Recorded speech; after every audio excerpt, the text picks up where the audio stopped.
Kanpur police commissionerate के यातायात विभाग ने शहर की बिगड़ती ट्रैफिक व्यवस्था को सुधारने के लिए बड़ी पहल की है। दरअसल विभाग ने शहर में चल रहे ई रिक्शा और ऑटो वाहनों का रूट रजिस्ट्रेशन अभियान शुरू किया है। इसके चलते अब तक 7000 से अधिक ई रिक्शा का पंजीकरण पूरा किया जा चुका है।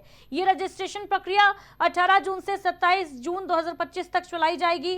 इस दौरान रजिस्टर्ड ई रिक्शा चालकों को निर्धारित रूट के अनुसार परिचालन की परमिशन दी जाएगी। इससे ट्रैफिक कंट्रोल बेहतर बनाया जा सकेगा। बताते चलें, शहर में फिलहाल तकरीबन 40,000 अवैध ई रिक्शा बिना मानकों के चल रहे हैं। इन्हें चिन्हित कर इन पर कार्रवाई की जाएगी और इन्हें संचालन से हटाया जाएगा। जिन वाहनों के पास वैध कागजात और फिटनेस प्रमाण पत्र नहीं होंगे, उनके खिलाफ भी कार्रवाई की जाएगी ताकि ट्रैफिक व्यवस्था को दुरुस्त किया जा सके। कानपुर नगर में यातायात व्यवस्था को सुव्यवस्थित बनाने के लिए नगर निगम तथा ट्रैफिक पुलिस द्वारा ई रिक्शा का और ई ऑटो का QR कोड के माध्यम से संचालन कराए जाने का कार्य कराया जा रहा था, जिसमें रजिस्ट्रेशन का कार्य चल रहा है। दिनांक 18 तक ई रिक्शा का रजिस्ट्रेशन कराया जा रहा है, ई रिक्शा और ई ऑटो का, और 18 से 25 तक नगर निगम के भूतल कार्यालय में से जो है QR कोड वितरण कार्य शुरू होगा। 25 तारीख के बाद जो भी रिक्शा निर्धारित मार्गों पर बिना QR कोड के चलेंगे, उनके विरुद्ध कार्रवाई अमल में लाई जाएगी। अभी तक कितने रजिस्ट्रेशन हो चुके हैं? लगभग 7000 रिक्शा और ऑटो का रजिस्ट्रेशन किया जा चुका है। पुलिस लाइन में जो हमारा रजिस्ट्रेशन काउंटर है, वहां पर रजिस्ट्रेशन चल रहा है। तो सभी लोगों से अपील है कि जो ई रिक्शा और ई ऑटो ने अभी तक रजिस्ट्रेशन नहीं कराया है, वो अपना रजिस्ट्रेशन करा लें। और 18 से 25 तक हम लोग QR वितरण का कार्यक्रम करेंगे नगर निगम मोती झील ऑफिस में। वहाँ उसके बाद जो भी ऐसे रिक्शे और ई ऑटो जो निर्धारित मार्ग हैं उन पे बिना QR कोड, बिना रजिस्ट्रेशन के चलेंगे, उनके विरुद्ध कार्रवाई करी जाएगी।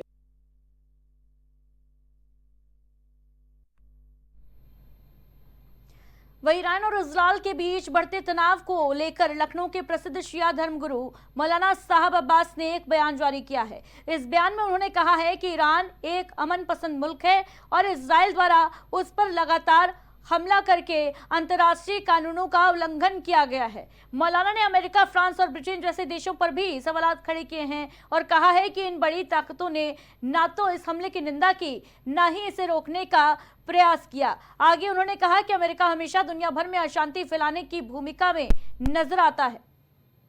सोचनाक है, निंदनीय है। उसके अलावा इसकी भी हम निंदा करते हैं कि जिस तरीके से और बड़े देश इसमें हवा लगा रहे हैं, फूंक रहे हैं, चाहे वो अमेरिका हो या फ्रांस हो और चाहे वो बरतानिया हो, इन लोगों ने भी इसमें कोई रोकने की पहल नहीं की और इजराइल की इन लोगों ने भी नहीं रोका, ना निंदा की इन्होंने।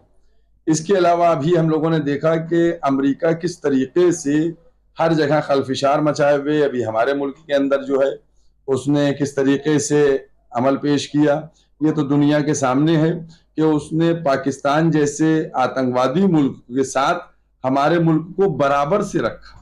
सोचनाक है, निंदनीय है। उसके अलावा इसकी भी हम निंदा।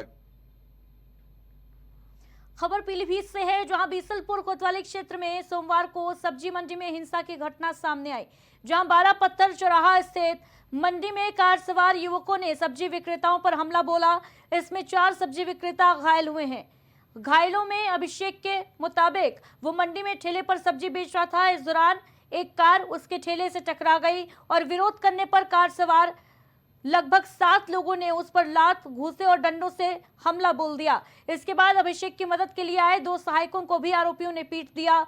सूचना मिलते ही पुलिस मौके पर पहुंच गई और सभी घायलों को अस्पताल में पहुंचाया गया। इसके साथ ही पुलिस ने 3 आरोपियों को गिरफ्तार भी कर लिया है। बताते चलें कि जांच में मालूम चला है कि पकड़े गए 3 में से 2 आरोपी नाबालिग हैं और पुलिस अन्य आरोपियों की तलाश में फिलहाल जुटी हुई है।